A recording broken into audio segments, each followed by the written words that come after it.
Welcome to the Migraine Miracle Moment. I'm your host, Dr. Josh Turknet. I'm a neurologist, migraine specialist, migraine sufferer, and author of the book, The Migraine Miracle. In this podcast, you'll learn all about how to find your path to migraine freedom without pills. Let's get started. Howdy, Bee Slayers. Welcome again to the Migraine Miracle Moment. In this episode, I'm going to be sharing another excerpt from a recent Clinic Chat Live Q&A session that we did with our Migraine Neverland members.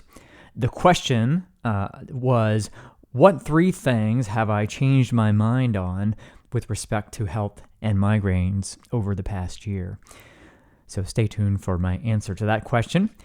Also, we do have another Clinic Chat Live session coming this Thursday, at 6:30 p.m. Eastern Time. And with these sessions, we alternate between topical discussions, so taking one particular topic and I dive deep into it, along with general question and answer sessions.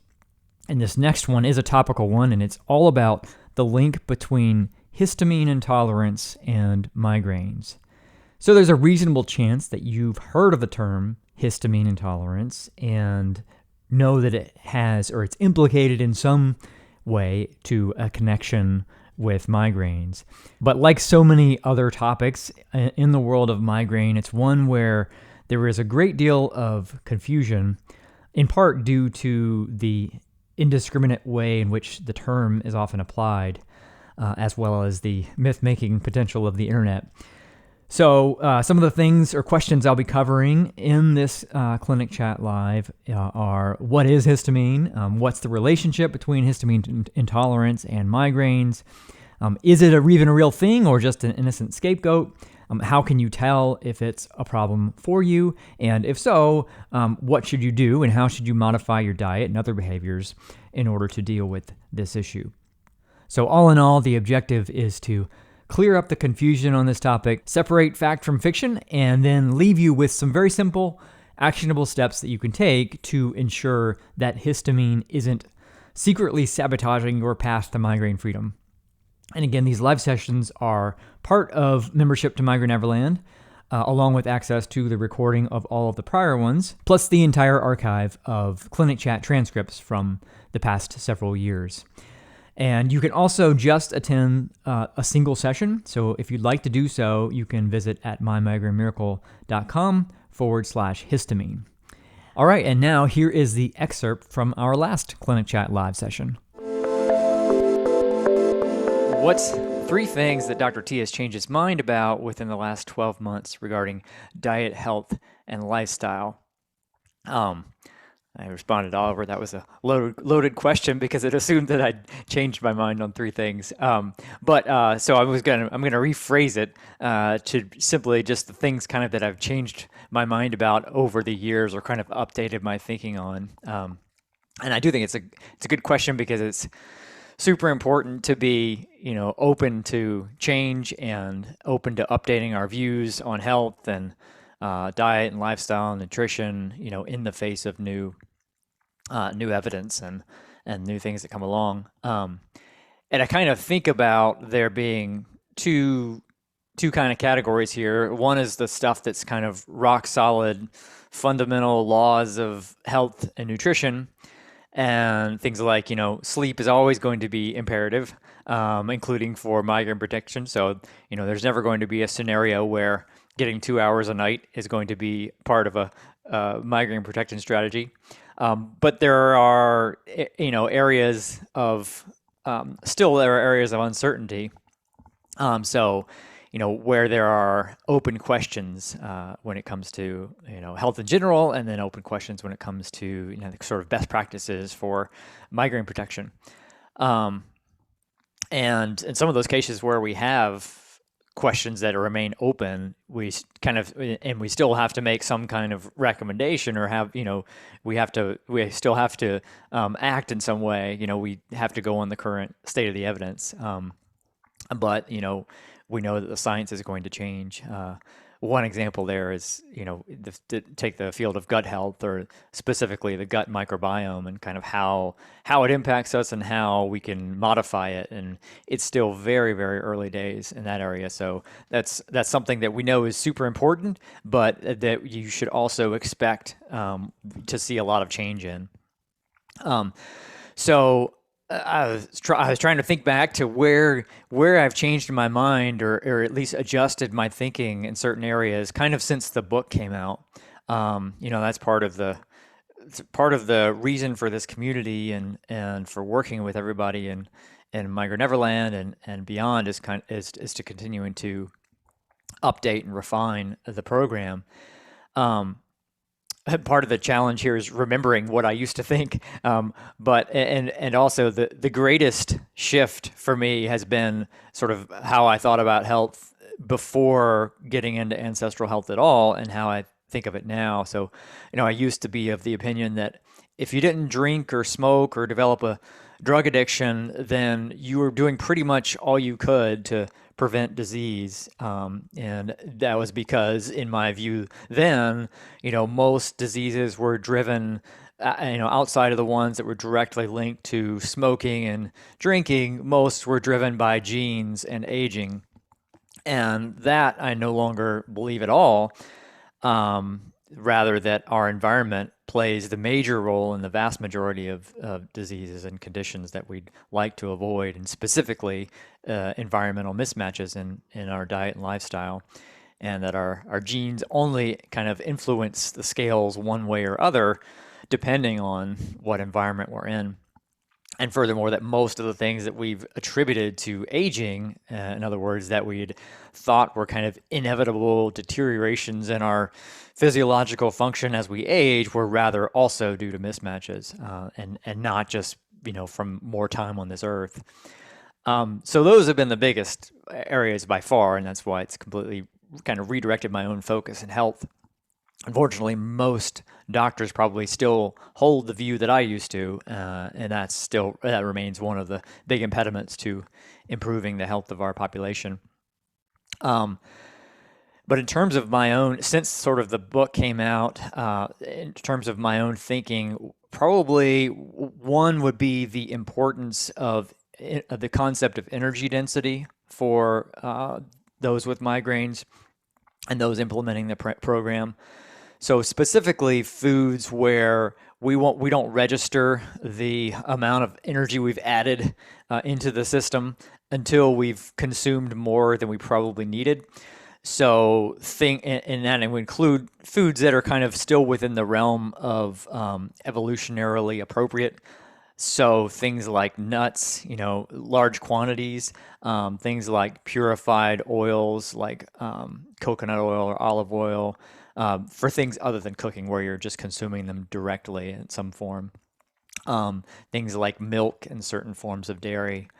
And then, and these things, that, like I said, those sorts of things still kind of fit within the ancestral framework, but were kind of imported from the low carb community, because there was a lot of overlap between low carb and ancestral health, but in retrospect, don't quite fit in with the guiding paradigm of mismatch.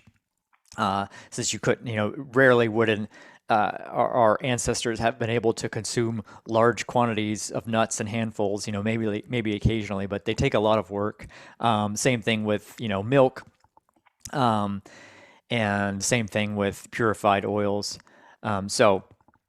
Another one in the realm of sort of the ancestral health sphere, the early papers about the paleo diet sort of had a lower recommendation for the amounts of saturated fat or animal fat, based on the way they sort of did their analyses of a presumptive hunter-gatherer diet.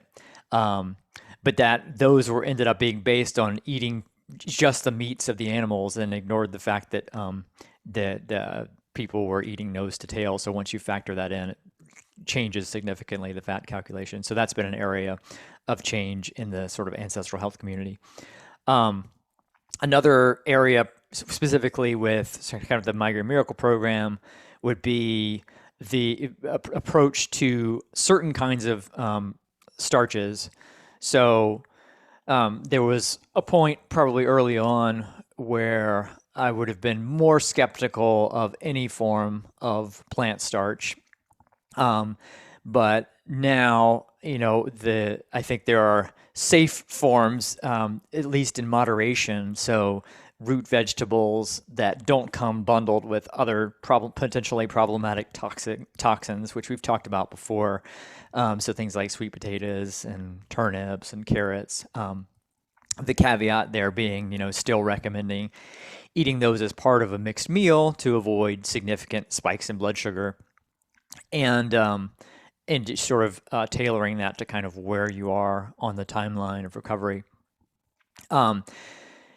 Also, we one of the kind of open questions has been, what is the carbohydrate tolerance for someone who has reached stage 4? So it's become pretty clear that people who are early on definitely benefit from lower, total daily carbohydrates, including ketogenic range. But kind of once you've reached to a certain point, in your recovery, where is the limit to that? It's particularly if you are including what we'd consider, the safer forms of starch in the diet. And there it still seems that in my experience, most folks still end up somewhere in the 50 to 100, maybe 120 grams per day of carbohydrates. So that's been an area of an unsettled question, but I think it's becoming more and more clear that that's where most people are going to end up. And then another area probably have updated somewhat would be those who are engaging in kind of high level athletic activities regularly. So especially sports that involve with a lot of glycolytic activity or a lot of sprint stuff, or where you're in anaerobic metabolism. And I think pretty good evidence that folks in that scenario can tolerate higher amounts of the good sources of carbs in the diet, particularly if it's done strategically, like before a workout and so forth. I think another big area that came out since the book was the role of abortive medications in terms of sort of the long-term downsides, and was even more significant than I'd realized. So I'd realized it was significant, in my career as a neurologist, but implementing the program with so many people, made us realize that it was even more of an issue than I thought, and absolutely critical to address first, so that it didn't end up undermining all the other efforts. And then another area would be the benefits of tracking ketone levels. So I think it's more often than not can cause more problems than it helps by sort of doing so obsessively. So it's not something I strongly advocate for these days. And then there are some things kind of that we've added over the years. One being kind of at least enhancing the view of the importance of gut health and the connection between the gut and migraines. I think you can almost argue of migraines being a condition of the gut.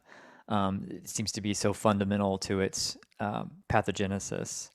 And then along with that, the connection between high intensity or anaerobic exercise and its impact on gut permeability. I think it's likely that that's why it's such a powerful trigger. We've also, the Starve and Sink was totally new since the book came out. The value of sleeping upright has been